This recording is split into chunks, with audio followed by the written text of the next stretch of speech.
I found out my HOA president was demanding access to my backup generator the same day Hurricane Milton started making its way towards Central Florida.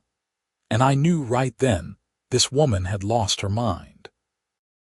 My name is Ryan Shepard, and I had lived in the Riverside Oaks subdivision in Orlando for 3 years without much trouble. The neighborhood was decent, the houses were well maintained, and for the most part, people kept to themselves. That all changed when Brenda Patterson became HOA president 6 months ago. Brenda was exactly what you would picture when someone says, HOA Karen. Mid-40s, blonde highlights that looked like they cost more than my monthly grocery bill, and a permanent expression that suggested she had just smelled something unpleasant. She drove a white Lexus SUV with a custom license plate that read Boss Lady, and had made it her personal mission to make everyone in the neighborhood as miserable as she was. The first time Brenda knocked on my door about the generator was on a Tuesday afternoon. I had just installed a whole house backup generator the previous week, a Generac system that cost me nearly $15,000. Living in Florida, I had learned the hard way during Hurricane Irma that being without power for 2 weeks in September heat was not something I wanted to experience again. The generator was positioned on a concrete pad on the side of my house, properly permitted, inspected by the county, and well within HOA guidelines. I had checked every single regulation before installation. I opened the door to find Brenda standing there with her clipboard, which she carried everywhere like it was some kind of badge of authority. She was wearing white linen pants and a coral-colored blouse, and her perfume hit me like a wall before she even opened her mouth. "Ryan, we need to discuss your new generator," she said without so much as a hello. "What about it?" I asked, already sensing where this was going. "The HOA board has decided that all backup generators in the neighborhood need to be registered with us, and we require a key to access them in case of emergency." I stared at her for a moment, trying to process what she had just said. "You want a key to my generator?" "It's a safety issue," Brenda said, her voice taking on that condescending tone that made my jaw clench. "If there's an emergency and you're not home, we need to be able to shut it off or access it. Brenda, the generator has an automatic transfer switch. It turns on and off by itself when the power goes out. There's no key. It's hardwired into my electrical panel." She pursed her lips. "Then I need access to your electrical panel." "Absolutely not. That's inside my house." The HOA bylaws clearly state that the association has the right to access any equipment that could pose a safety hazard to the community. I had read those bylaws front to back when I bought the house. The bylaws say you can inspect common areas and the exterior of homes with proper notice. They say nothing about accessing the inside of my house or my personal equipment. Brenda's face flushed slightly. "I'll be bringing this up at the next board meeting. We'll see what the board has to say about your lack of cooperation." She turned on her heel and marched back to her Lexus. I watched her drive away and felt a knot forming in my stomach. I had heard stories from other neighbors about Brenda's vendettas.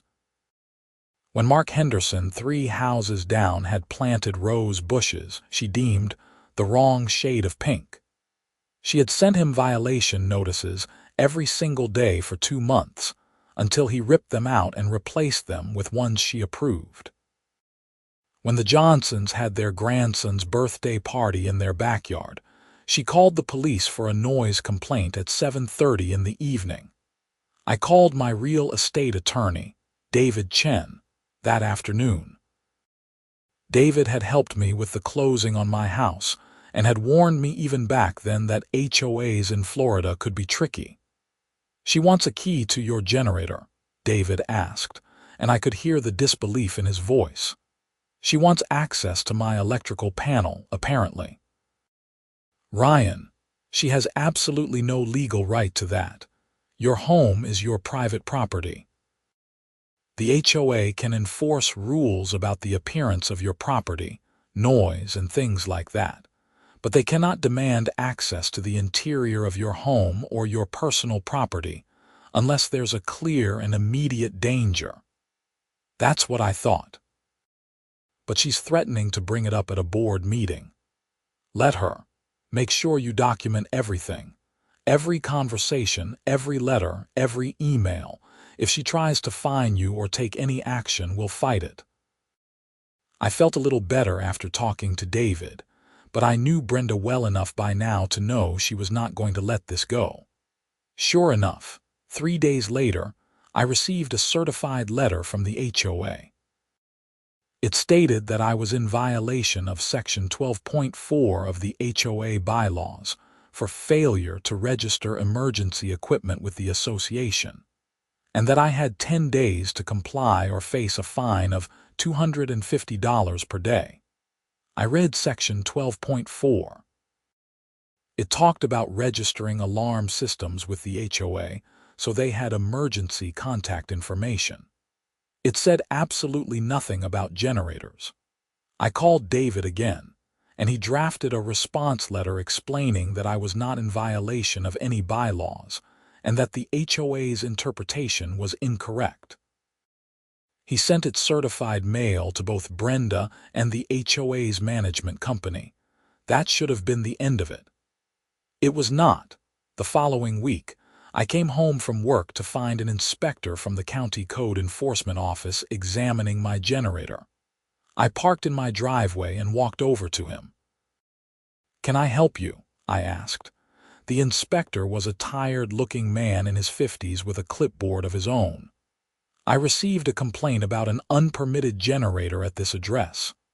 The generator is fully permitted. I have all the documentation inside. Would you like to see it?" He looked relieved. That would be great. I brought out the permit, the inspection certificate, and the installation documents from the licensed contractor who had installed the system. The inspector looked everything over and made some notes. "Everything looks fine to me." "Can I ask who filed the complaint?" "The complaint was anonymous, but it came through your HOA." "Of course it did." I thanked the inspector and he left. I immediately called David again. "She's harassing you," David said flatly. "This is targeted harassment and we can pursue legal action if it continues. I just want her to leave me alone. Document this incident. Take photos of the inspector's card if he gave you one. Keep a log of everything." I started a file that night. I had a feeling I was going to need it. Hurricane Milton was upgraded to a Category 3 storm 2 days later, with projections showing it potentially making landfall near Tampa before tracking across the state. The entire Orlando area was preparing for significant impacts. I went to the grocery store and stocked up on water, non-perishable food, batteries, and fuel for my generator. The shelves were already half empty and people were tense. Hurricane season in Florida was always stressful, but this one felt different. Milton was big and it was moving fast. I was loading supplies into my garage when Brenda pulled up in front of my house. She got out of her Lexus and walked up my driveway with purpose. "Ryan, I need to talk to you about the hurricane preparations." "I'm a little busy, Brenda." "The HOA is setting up a community shelter in the clubhouse. We need access to your generator in case the power goes out." I stopped what I was doing and turned to face her. "My generator is for my house, Brenda. It's not designed to power the entire clubhouse." "I'm not asking you to power the clubhouse. I'm telling you that we need a key to access your generator so we can move it to the clubhouse if necessary." "You cannot move my generator. It's hardwired into my house. It weighs over 400 pounds and it's bolted to a concrete pad." "This is insane." Her eyes narrowed. "What's insane is your refusal to help your community in a time of crisis." "I'm not refusing to help. I'm explaining to you that what you're asking for is physically impossible. My generator cannot be moved without being completely disconnected and reinstalled, which would take a licensed electrician hours to do. Then we need the key to turn it on. It turns on automatically when the power goes out. There is no key. I've explained this to you before. Brenda crossed her arms. Fine. Then I need access to your house during the hurricane so we can use your power. I could not believe what I was hearing. You want to come into my house during a hurricane. The HOA bylaws state that in times of emergency, community resources must be shared. No, they do not. Show me where it says that. I don't have to show you anything. I'm the HOA president and I'm telling you what the rules are. Brenda, you need to leave. I have a lot to do to prepare for this storm and you're wasting my time. Her face turned red. You're going to regret this, Ryan. When this is over, I'm going to make sure you're held accountable for your selfishness. She stormed off, and I went back to loading my supplies, but her words stuck with me. I had a bad feeling about what was coming, and I was not just thinking about the hurricane. That evening, I called my neighbor, Tom Martinez, who lived 2 doors down. Tom was a retired firefighter, and he had been dealing with Brenda's nonsense even longer than I had. She actually asked you for a key to your generator, Tom said when I told him what happened. She demanded it, and now she's saying I'm violating some emergency resource sharing rule that doesn't exist. Tom sighed. Ryan, I'm going to tell you something, but you cannot repeat it to anyone right now. 3 other board members are working on removing Brenda from her position. She's been abusing her authority, misusing HOA funds, and driving people crazy. We're building a case, but it takes time. In the meantime, just keep your distance from her and document everything. How long is this going to take? We're hoping to have enough for a special meeting within the next month, but with this hurricane coming, everything's on hold. Great. Just hang in there. And Ryan, change your locks if you have not already. I wouldn't put it past her to try something stupid. I had not changed my locks since I moved in. The previous owners had given me all the keys, but that was 3 years ago. Who knew how many copies were floating around? I made a mental note to call a locksmith as soon as the hurricane passed. Hurricane Milton made landfall near St. Petersburg at 2 in the morning on October 10th. I was awake, listening to the wind howl outside my windows. The power went out around 3:30, and I heard my generator kick on about 30 seconds later. The house stayed lit, the refrigerator kept running, and the air conditioning continued to work. It was exactly what I had paid $15,000 for. The storm was intense. The wind sounded like a freight train, and I could hear debris hitting the side of my house. I stayed away from the windows and monitored the weather on my phone. The eye passed north of Orlando, but we still got hammered with sustained winds of over 70 miles per hour. It was the kind of storm that reminded you just how small and powerless humans really are when nature decides to flex. By 8 in the morning, the worst had passed. The wind was still strong, but the rain had lessened. I looked outside and saw tree branches everywhere, a few shingles from someone's roof scattered across the street, and a metal garbage can that had blown into my yard from who knows where. But my house looked intact, and my generator was still humming along faithfully. The power in the neighborhood stayed out for most people. I could see my neighbors coming outside to assess the damage, and I noticed several of them looking toward my house, probably hearing the generator. I went outside to check my own property and to help clear some of the debris from the street. That was when I saw Brenda's Lexus pull into the neighborhood. She had apparently evacuated somewhere and was coming back to check on things. She pulled up in front of her house, which was 4 doors down from mine, and got out. She looked around at the damage, and then her eyes locked onto my house. I could see her face change when she realized my lights were on. She started walking toward my house. I was standing in my front yard picking up branches when she reached me. "Your power is on," she said, stating the obvious. "The generator is working like it's supposed to. The entire neighborhood is without power. I know. That's why I have a generator. You need to share your power with the community." I put down the branch I was holding and turned to face her fully. "Brenda, my generator is designed to power my house. It cannot power the whole neighborhood. I'm not asking you to power the neighborhood. The clubhouse needs power to set up as a relief center. You can run extension cords. The clubhouse is 300 yards away. Extension cords do not work that way. Even if I had 300 yards of heavy-duty cord, which I do not, the voltage drop would make it useless. Then people can come to your house." "No. Excuse me. No, Brenda. I'm not turning my house into a community center.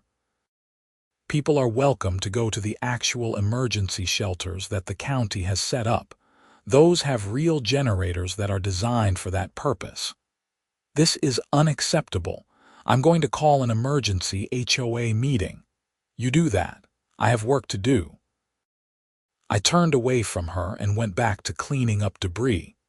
I could feel her glaring at me, but she eventually walked away. I knew this was not over, but I was exhausted from being up all night during the storm, and I did not have the energy to argue with her anymore. The power stayed out in most of Orlando for 3 days. My generator ran continuously, and I made sure to check on my elderly neighbor, Mrs. Chen, who lived next door. She was 82 and living alone, and I invited her to stay in my guest room where she would have air conditioning and hot food. She gratefully accepted, and I was glad I could help someone who actually needed it. During those 3 days, Brenda knocked on my door 6 times. The first time, she demanded I run a power cord to her house. I refused. The second time, she brought 2 other neighbors with her, who she had apparently convinced that I was being selfish. I explained to them the technical limitations of my generator and suggested they go to one of the county shelters. They left, but Brenda stayed and argued with me for 20 minutes. The third time, she threatened to fine me for failure to cooperate during an emergency. I told her to send the fine in writing so my attorney could respond to it. The fourth time, she brought her husband, Craig, who seemed embarrassed to be there and barely said anything while she ranted. The fifth time, I did not answer the door. The sixth time, I answered and simply said, "No," and closed the door. On the fourth day, the power came back on for most of the neighborhood. My generator shut off automatically, and things started to return to normal. The county had done an impressive job getting the grid back up, and people began cleaning up and filing insurance claims for damage. I thought maybe the generator issue would finally be over. I was wrong. 2 days after power was restored, I received a letter from the HOA. It was not certified this time, just stuffed in my mailbox. The letter stated that I was being fined $5,000 for refusing to share critical resources during a community emergency, and that I had 15 days to pay or face a lien on my property. I called David immediately. $5,000, David said, and I could hear the anger in his voice. "This is absolutely outrageous. There is no legal basis for this fine whatsoever. What do I do? First, do not pay it. Second, I'm going to draft a response that makes it very clear that this fine is illegal and constitutes harassment. Third, we're going to start discussing your options for taking legal action against both Brenda personally and the HOA. I just want this to stop. I know, Ryan. But at this point, the only way to make it stop is to fight back. She's not going to leave you alone otherwise." David sent his response letter the next day. In it, he cited specific Florida statutes regarding HOA authority explained in detail why the fine was illegal, and warned that continued harassment would result in a lawsuit. He sent copies to Brenda, the HOA management company, and all 5 board members. I hoped that would be enough. It was not. The next weekend, I decided to change all my locks like Tom had suggested. I called a locksmith company in Orlando, and they sent someone out on Saturday morning. The locksmith was a younger guy named Derek who was efficient and professional. He changed the front door lock, the back door lock, and the door from the garage into the house. He gave me 3 new keys for each lock, and I felt a little bit better knowing that no old keys from previous owners were floating around anymore. "You want me to rekey the garage door lock too?" Derek asked. "The garage has a keypad. Is that connected to a physical lock?" "Yeah, there's usually a manual lock as a backup. Let me check." He examined the garage door and found a small keyhole near the bottom. "Yep, here it is. I can rekey this too if you want. Go ahead." He rekeyed the garage door lock, and I added those keys to my new key ring. I paid him, tipped him $20, and he left. I tested all the new locks to make sure they worked properly, and then I went inside to relax for the rest of the day. On Monday morning, I was at work when I got a phone call from Tom Martinez. "Ryan, you need to come home right now," Tom said, and he sounded stressed. "What's wrong?" "Brenda is at your house. She's trying to get into your garage." "What?" "I was driving by and saw her in your driveway. She has some kind of key and she's trying to use it on your garage door." I stopped and asked her what she was doing, and she said she had the right to inspect your generator. I told her she needed to leave, but she's refusing. "Call the police." "Are you sure?" "Yes, call them right now." "I'll head home." I left work immediately and drove home as fast as I could without breaking too many traffic laws. The drive from my office in downtown Orlando to my house normally took about 30 minutes, but I made it in 20. When I pulled onto my street, I saw a police car in my driveway and Tom standing in my yard. Brenda was talking to a police officer, gesturing wildly with her hands. I parked on the street and walked up to the officer. "I'm Ryan Shepard. This is my house." The officer was a woman in her 30s with dark hair pulled back in a tight bun. Her name tag read Officer Martinez. No relation to Tom, presumably. "Mr. Shepard, can you explain what's going on here?" "I got a call that this woman was trying to break into my garage. I have no idea why." "I'm not breaking in," Brenda said loudly. "I'm the president of the HOA, and I have the right to inspect his property." "Madam, I've already explained to you that you do not have the right to enter someone's private property without permission," Officer Martinez said patiently. It sounded like she had already explained this multiple times. "The HOA bylaws give me the right to inspect any property in the neighborhood." I pulled out my phone and opened the PDF of the HOA bylaws that I had saved. "Officer, the bylaws state that the HOA can inspect the exterior of properties with 24 hours written notice. They do not allow entry into garages or homes." Officer Martinez looked at Brenda. "You have written authorization from Mr. Shepard to be on his property." "I don't need authorization. I already told you I'm the HOA president." "That doesn't give you the right to enter his property without permission. That's trespassing." Brenda's face turned red. "This is ridiculous. I'm trying to do my job." "Madam, your job does not include trespassing on private property." I decided to take the opportunity to push things further. "Officer, I want to press charges for attempted breaking and entering. She was trying to use a key to access my garage without my permission." "Where did you get the key?" Officer Martinez asked Brenda. Brenda hesitated. "It was in the HOA files." "The HOA has keys to my house," I said, feeling a chill run down my spine. "The previous owner gave us a set of keys when he lived here." When I bought this house 3 years ago, the previous owner gave me all the keys. He had no right to give you copies. Officer Martinez made some notes. Mr. Shepard, did you recently change your locks? Yes, this past Saturday. I had all the locks rekeyed. That explains why her key did not work. Officer Martinez turned to Brenda. Madam, I'm going to issue you a trespass warning. If you come onto this property again without Mr. Shepard's explicit permission, you will be arrested. Do you understand? This is insane. He's the one breaking the rules. Do you understand the trespass warning? Brenda glared at me and then at the officer. Fine. Yes, I understand.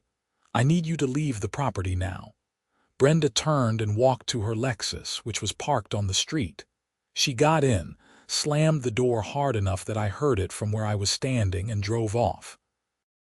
Officer Martinez turned to me. Do you want to file a formal report? Yes, I do. This woman has been harassing me for weeks, and I want everything documented. She took my statement, Tom's statement, as a witness and gave me a case number. She also gave me some advice. Mr. Shepard, I'd recommend getting security cameras if you do not already have them. If she comes back, you will have video evidence. Also, keep documenting everything.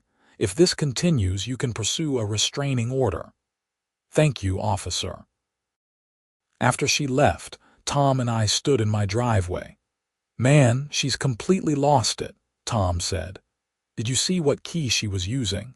It looked like a regular house key. She was trying it in that little keyhole on your garage door. The fact that Brenda had a key to my house was terrifying.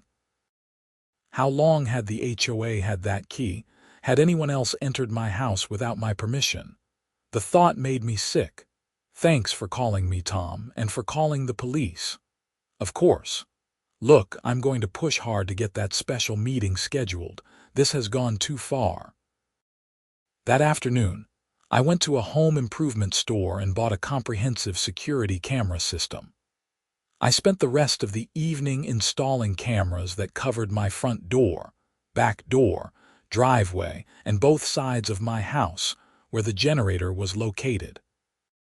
The system connected to my phone, and I would get alerts whenever it detected motion.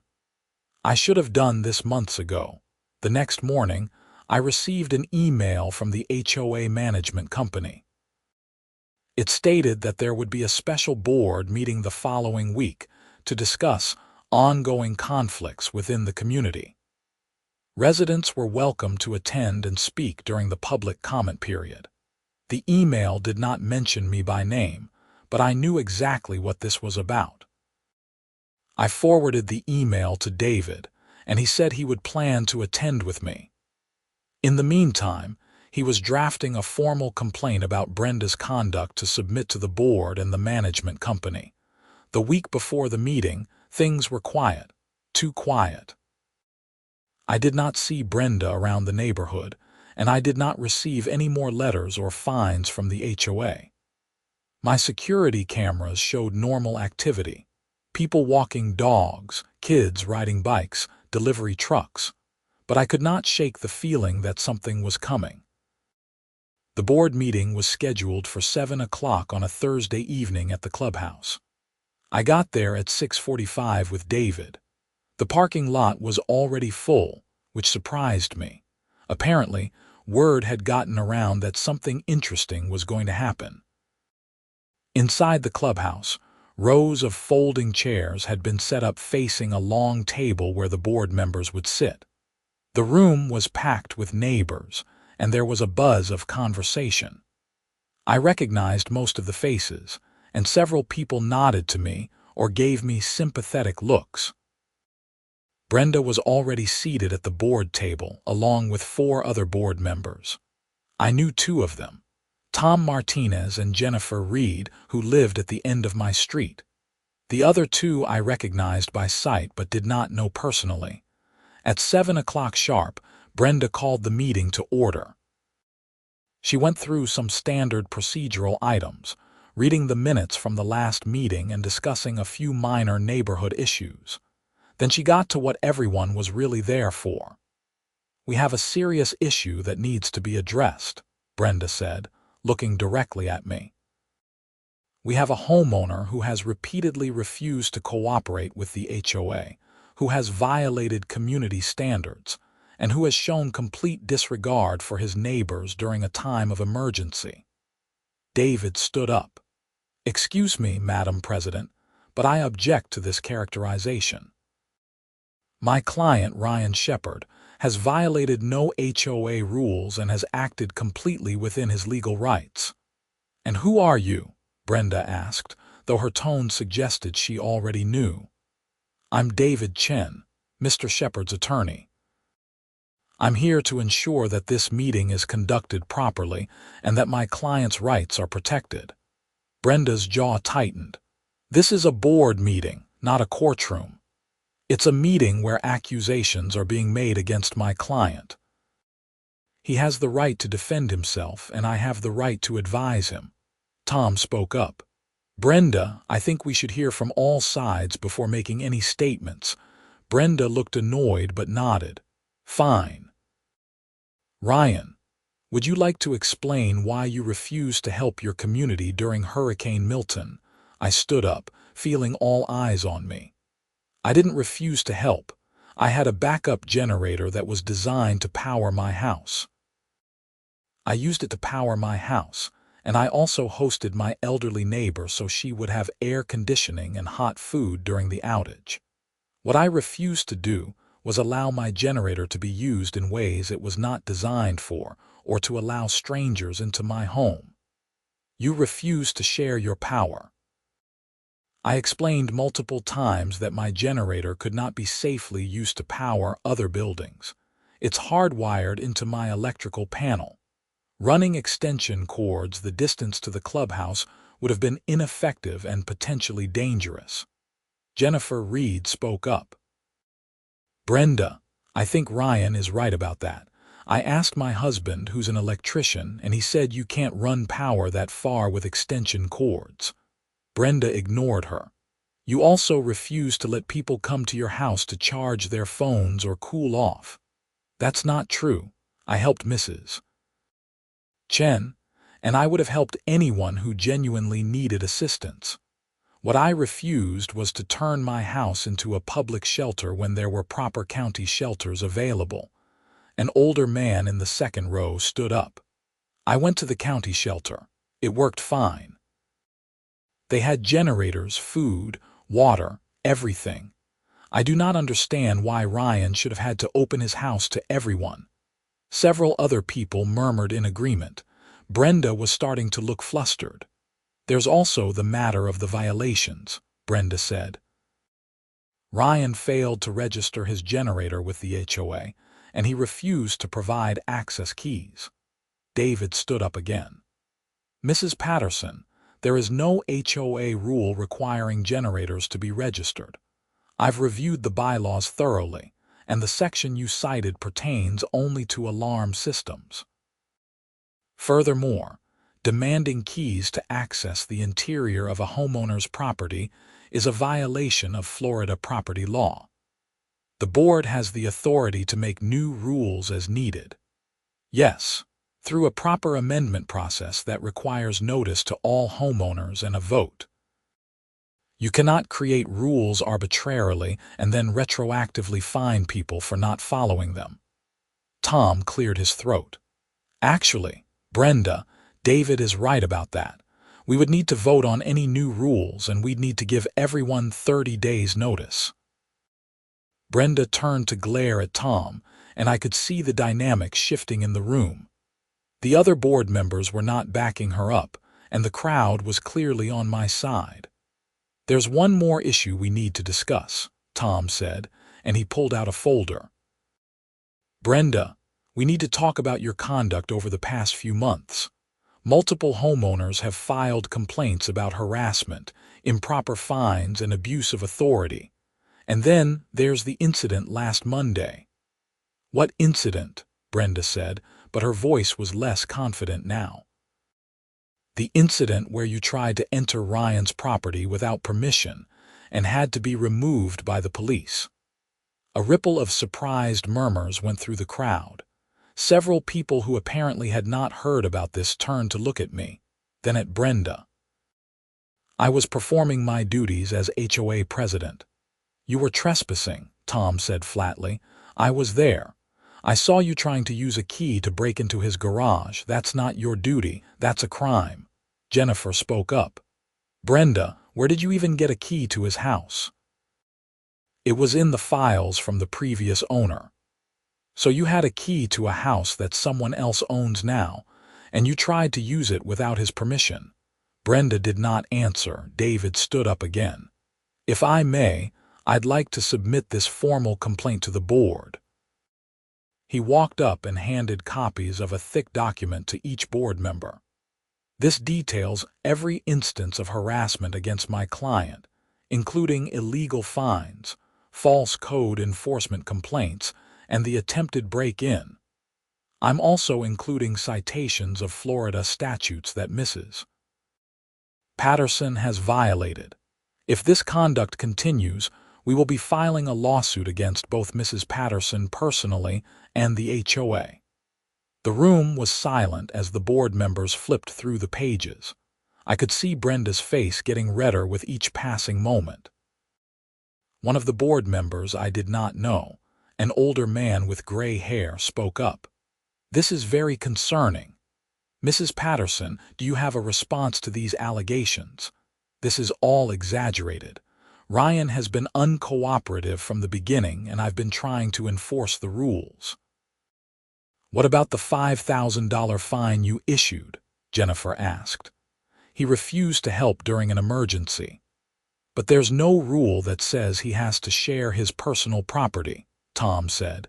"You made up a rule and then fined him for not following it." "I have the authority as president to act in the community's best interest." "No, you do not," David said firmly. "You have the authority granted to you by the bylaws, nothing more. You've exceeded that authority repeatedly." The gray-haired board member looked at the others. "I think we need to have a closed session to discuss this. Can we have a motion to move to executive session?" "So moved," Tom said. "Second," Jennifer added. "All in favor?" 3 hands went up: Tom, Jennifer, and the gray-haired man. The fourth board member, a younger woman I did not know, also raised her hand after a moment's hesitation. Brenda did not raise her hand. Motion carries. We'll take a 15-minute recess and then move to executive session.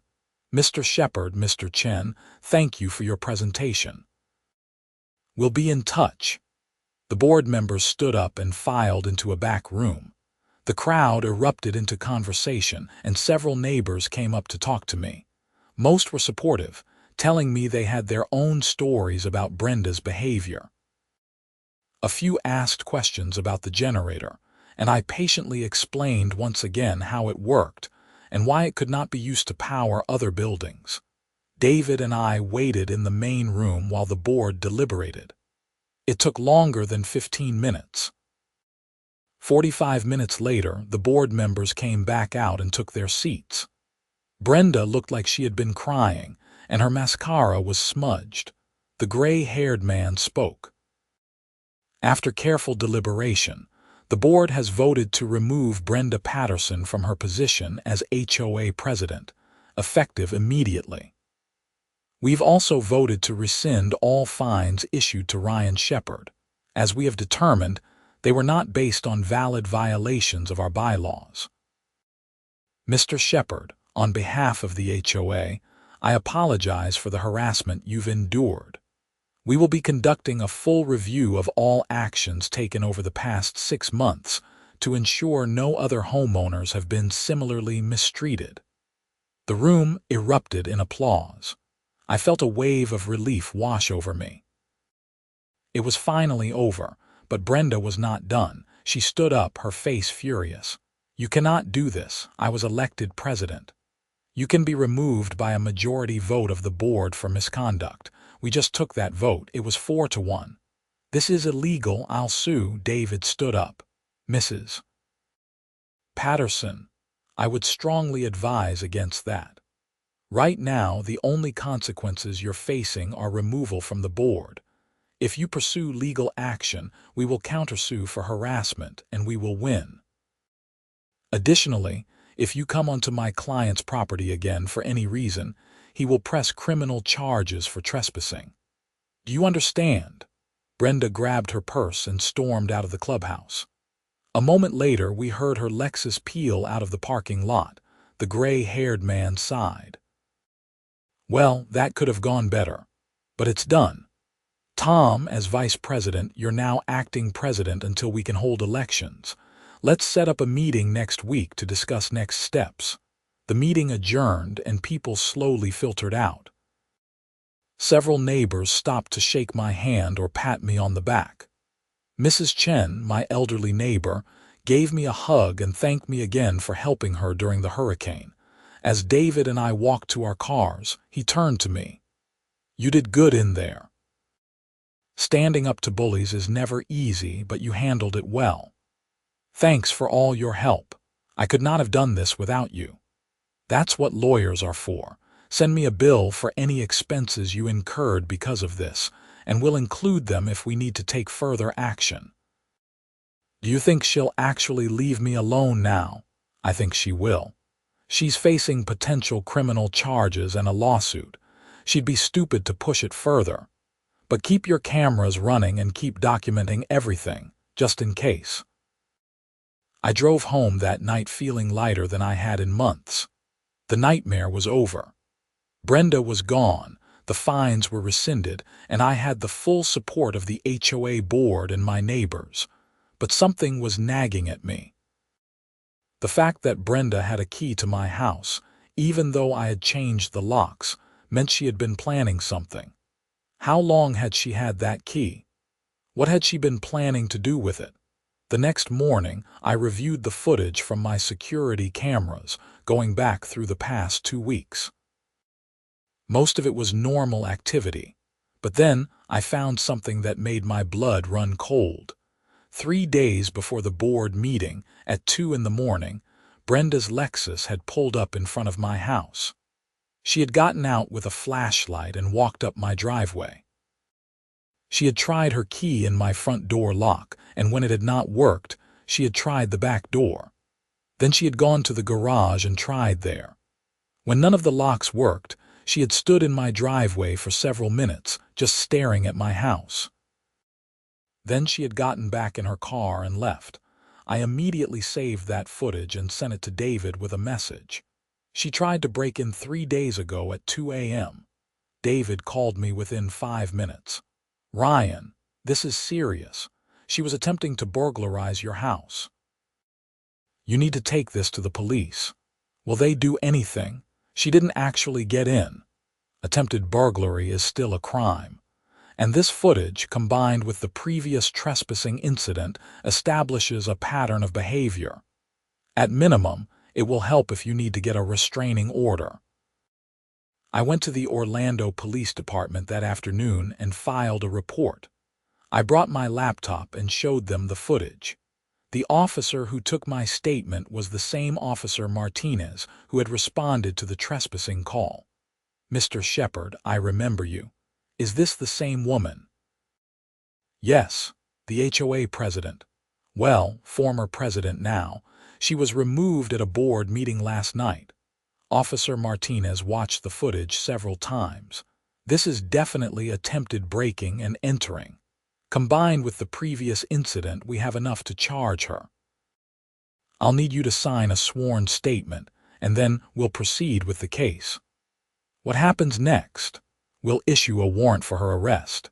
Given that this is a non-violent offense and she has no prior record, she'll probably be released on bond.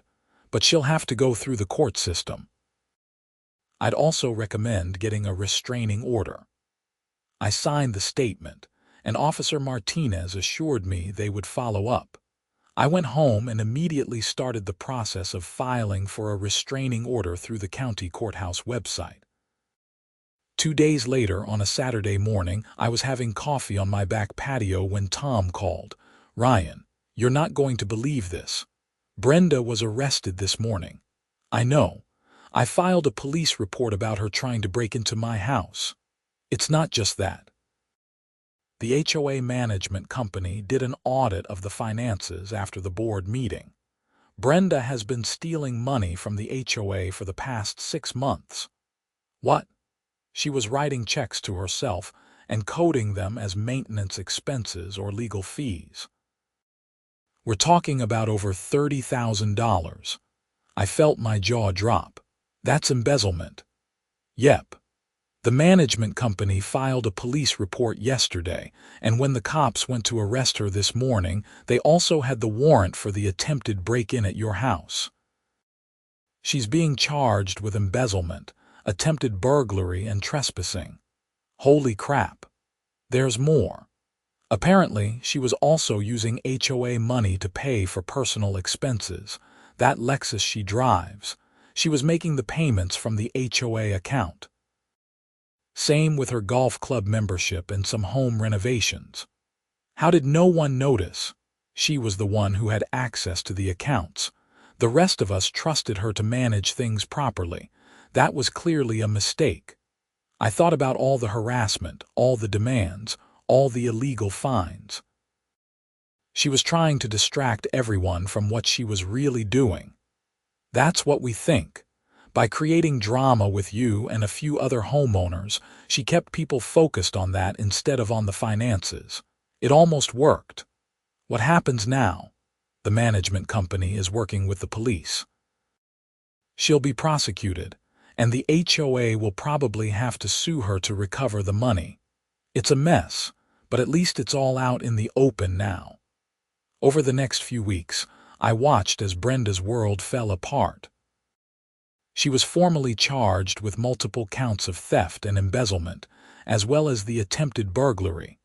Local news picked up the story, and it made headlines. HOA president arrested for embezzling over $30,000. Her husband, Craig, filed for divorce. Their house went up for sale. My restraining order was granted, which meant Brenda could not come within 500 feet of me or my property. Not that it mattered much, since she was facing criminal charges and had enough problems to deal with. The HOA held new elections, and Tom was officially voted in as president. Jennifer became vice president. Their first act was to send a formal apology letter to every homeowner Brenda had harassed or improperly fined, along with refund checks for any fees that had been wrongfully collected.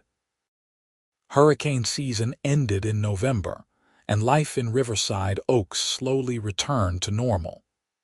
My generator sat on its concrete pad, ready for the next storm but hopefully not needed anytime soon. My security cameras continued to record, though they showed nothing more interesting than the occasional delivery driver or neighborhood cat. The court case moved forward through the winter. Brenda's attorney tried to negotiate a plea deal, but the prosecutor was not interested in being lenient. She had stolen over $30,000, had abused her position of authority, and had attempted to break into someone's home. Those were not minor crimes. In February, I received a subpoena to testify at her trial. David prepared me for what to expect, and on a cold Monday morning, I found myself sitting in a courtroom in downtown Orlando. The trial lasted 3 days. I testified about the generator harassment, the illegal fines, and the attempted break-in. Tom testified about the financial irregularities. The HOA management company's accountant testified about the embezzlement. Security footage was shown to the jury.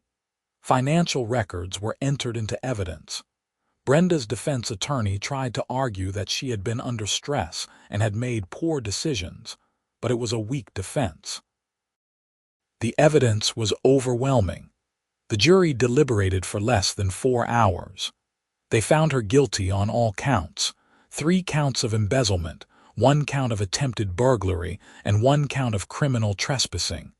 Sentencing was scheduled for a month later. I did not attend, but Tom did and filled me in afterward. The judge sentenced Brenda to 5 years in prison, with the possibility of parole after 3 years. She was also ordered to pay full restitution to the HOA, plus additional fines and court costs. In total, she owed over $50,000. I felt a strange mix of emotions when I heard the news. Relief, certainly. Justice had been served, but also a bit of sadness. Brenda had destroyed her life over greed and ego. She had lost her position, her reputation, her marriage, her freedom, and her future. And for what? $30,000 and the petty satisfaction of controlling her neighbors. Life moved on. Spring came to Florida, bringing warm weather and afternoon thunderstorms. The neighborhood was peaceful under Tom's leadership. He focused on actual community needs like maintaining common areas and organizing social events, not on petty tyranny and micromanagement. In April, I was working in my garage when my doorbell rang. I opened it to find a middle-aged couple I did not recognize. "Hi, can I help you? Are you Ryan Shepherd?" the man asked. "Yes. We're the Johnsons. We just moved into Brenda Patterson's old house. We wanted to introduce ourselves and thank you." "Thank me," the woman smiled. "We heard about what happened with the previous HOA president. Our realtor told us the whole story. Thank you for standing up to her. We specifically chose this neighborhood because we knew she was gone and the HOA was under new management." We talked for a few minutes and they seemed like nice people. As they walked back to their car, I realized something important. By refusing to back down, by documenting everything, and by fighting back against Brenda's harassment, I had not just protected myself. I had protected everyone who would live in this neighborhood in the future. That summer, a tropical storm brushed past Orlando, bringing heavy rain but not much wind. My generator kicked on when the power flickered, ran for about 2 hours, and then shut off when the grid stabilized. It worked exactly as it should, and no one knocked on my door demanding access to it. I was sitting on my back patio that evening, watching the sunset and listening to the crickets, when Mrs. Chen came over with a plate of homemade dumplings. "Thank you for everything you did," she said, handing me the plate. "I did not do it alone. Tom and David and a lot of other people helped. You stood up when it mattered. That took courage." After she left, I sat there eating dumplings and thinking about the whole experience. I had bought a house in a neighborhood with an HOA, something I had been warned could be problematic. And it had been. But I had learned some important lessons. First, know your rights. The HOA bylaws are a contract, and you need to understand what they say and what they do not say. Brenda had counted on people not reading them carefully, and that was how she got away with so much for so long. Second, document everything. Every conversation, every letter, every interaction. That documentation had been critical in building the case against Brenda. Third, do not be afraid to stand up for yourself. It would have been easier to just give Brenda what she wanted, to avoid conflict and hope she would leave me alone. But bullies do not stop when you give in. They escalate. By standing firm from the beginning, I had protected not just myself but the entire community. Fourth, get everything in writing. Verbal conversations can be denied or misremembered, but written documentation is evidence. And fifth, sometimes you need professional help. David's legal expertise had been invaluable. I could not have navigated this situation without him. The experience had been stressful and expensive. Between the legal fees, the security cameras, the locksmith, and all the time and energy I had spent dealing with the situation, it had cost me several $1,000s and countless hours of sleep. But it had been worth it. As fall arrived and hurricane season came around again, I did my usual preparations. I checked my generator, stocked up on supplies, and made sure my insurance was current. But this year was quiet. No major storms threatened Florida, and my generator sat unused on its concrete pad. In October, Tom organized a neighborhood hurricane preparedness meeting at the clubhouse. It was completely voluntary, and the focus was on sharing information and resources, not on making demands. I attended and gave a short presentation about backup generators, what they could and could not do, how much they cost, and how to properly install one. Several neighbors asked thoughtful questions, and a few mentioned they were considering getting their own systems installed. After the meeting, a younger couple approached me. "We're thinking about getting a generator," the husband said. "Could you recommend the company you used?" "Sure."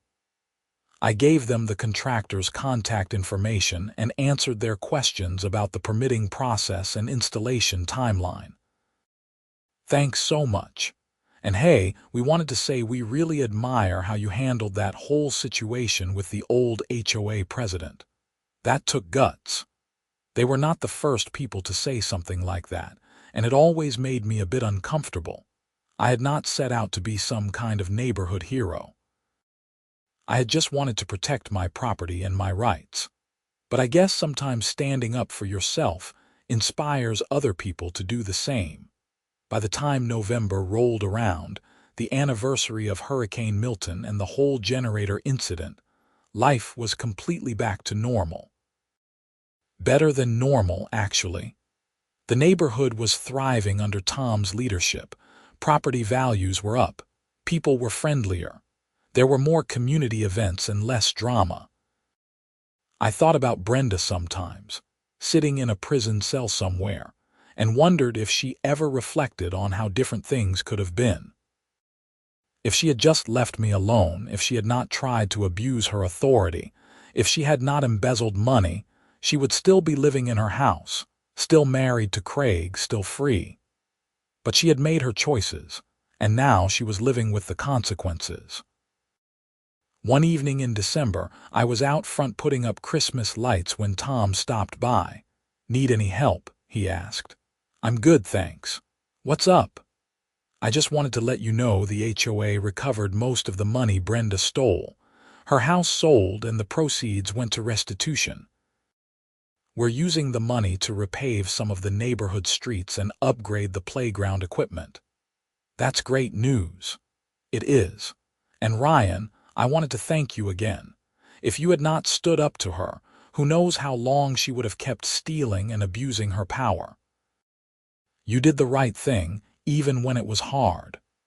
We all did the right thing. It was not just me, true, but you were the catalyst. You were the first person who refused to back down, and that gave the rest of us the courage to speak up too." After Tom left, I finished hanging my lights and stepped back to admire my work. The house looked festive.